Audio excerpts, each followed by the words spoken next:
in Aspinwall, Pennsylvania. The ThyssenKrupp Oildraulic with Aurora fixtures. Go up to 2. Here we go. Two sounds are rough. I think the Cimarron or Amy Hollis. That's a big jolt. No one's here for a while. I thought this was Impulse for some reason. It's Aurora here at 2.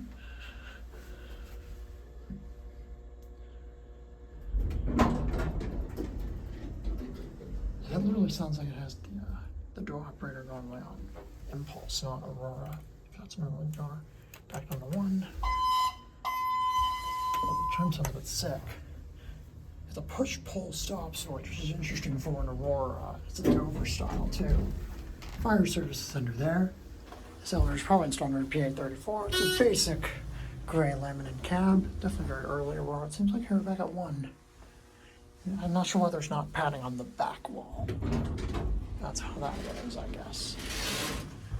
Here's the machine room. I'm guessing Otis probably maintains this. There it goes, and that's gonna be it. It's a little bit rough.